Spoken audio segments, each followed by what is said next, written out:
Oh my gosh, Ethereal synchronicity 444. What's going on, people? So right, shooting from behind the camera at the moment. I might jump on, but what I'll just say, welcome to new people who've never seen us before. Let me just run in front for you. And this guy is really important to you. But right now, I just wanted to try and give you a little bit of the essence of my hometown, because we're talking about Cancer season, the eclipse that has just gone by, and the up and coming cycle of the moon travelling through Cancer, Leo and back round till it gets to Cancer, and then you're going to meet it in Leo with the new moon there.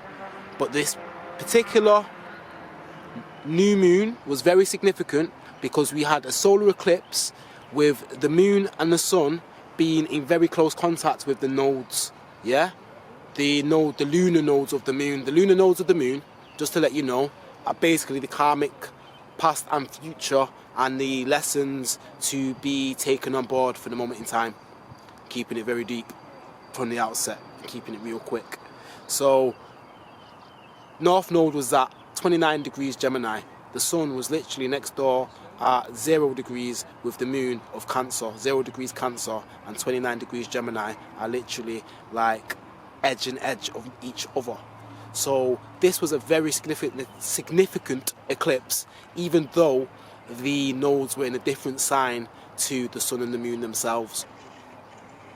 So these happen in pairs, and they happen about 6 months apart. So you maybe get about 2 and 4 eclipses respectively each year, even though we had a situation where we had eclipses at the start of the year, beginning of the year and the end of the year. So we had like 6 eclipses in 1 year very recently. So what can I really say? Right now the moon is in Leo and the sun is in Cancer. The sun actually basically spent the longest day in the sky over the summer solstice. So that is basically the signifier of, or signification of Cancer season starting and the summer season beginning. So this being the case, we're into the new season, cardinal energies upon us, and we also have a bunch of planets retrograde. So I say bunch. I should start off with speaking about Venus. Venus is about to go direct, but it's been retrograde since about May 12th or 13th, and it's going to go direct tomorrow. So Venus is pretty much stationary, going direct in the sky at the moment. Very strong energy when a planet is retrograde stationary or retrograde direct. Check this out actually. This is going back to some old school. Little school of ducks. So yeah, we've got Venus going direct, and it's at the 5th degree of Gemini, literally making the turn now. And then we've also had Mercury go retrograde, and that is in Cancer at the 14th degree upon the fixed star Sirius. So Sirius is basically a star that's way out in the constellation, but it's one of the brightest stars that can be seen and known to us here. So Mercury, it's also centered around the American Independence Day of July the 4th, because the sun reaches the 14th degree of Cancer around July the 4th. So, you know, America's having that big uprising right now, and this is due to them actually having another planet return to its original place when it came to its inception. Inception, I think is the word. Nice and flow. So that was July the 4th, 1776, and there are different times speculated for that chart. There's actually charts for most countries, but the times may be speculated. But it's the same with birth times. Depending on who you ask is on what details you will get.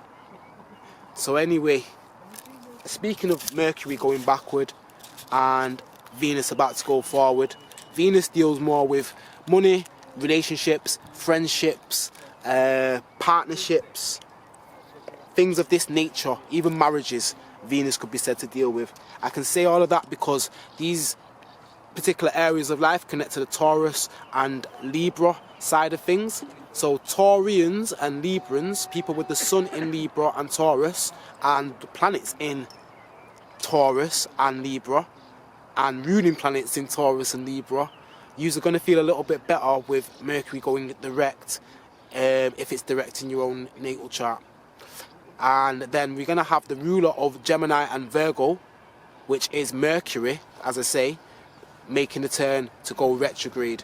So everybody will be affected by these particular planets doing their bit, going backwards and forwards.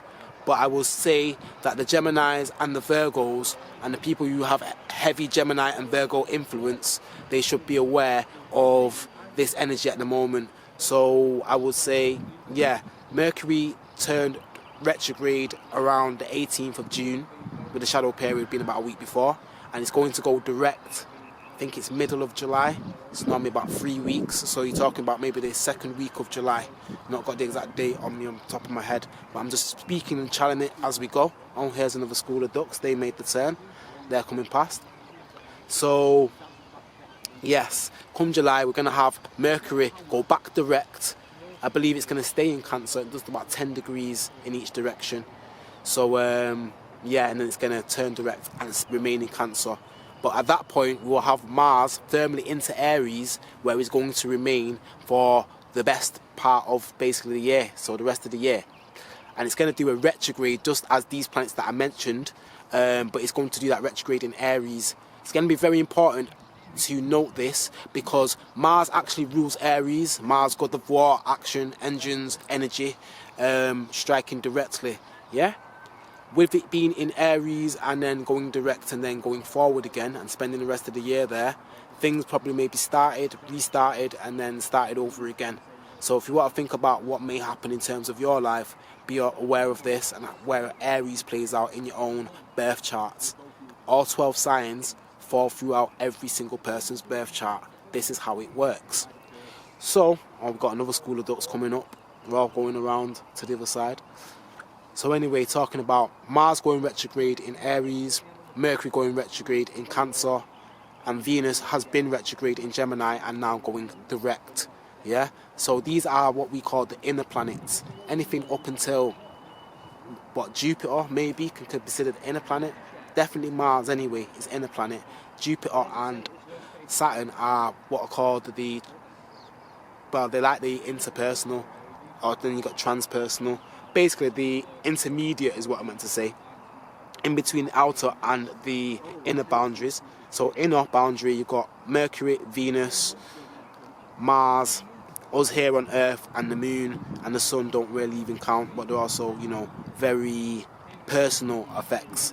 Whereas anything past Mars, where you're talking about Jupiter, Saturn, Uranus, Neptune and Pluto, they are more widespread effect. And although people say, oh, it doesn't affect you personally, that is a load of tosh. If Pluto, Saturn, or Uranus, or even, yeah, Jupiter's normally all good though, but it can hurt if it's too much of the wrong thing. But if they actually align in your chart in a significant way, you are going to know about it. It's not going to be a generational thing. It's going to be something you're going to see very much around your own personal life.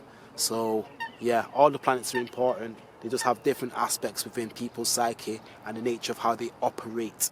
And it's very unique and very specifically like attuned to your own personal time of birth, place of birth, and yeah, day of birth. Anyway, people, wanted to keep this one not too long. I said I would show face. So yeah, actually someone told me I need to tell you guys to subscribe, like the videos, share the videos, but yeah, subscribe if you're like, you know, down with the home team and that. And I will be back with you soon, like I said. Signing out. Much love. It's been absolutely traumatic. What I say, rest in peace to so many people. But I'd feel like I wouldn't know where to start or to stop. So thank you everybody. Much love. Peace.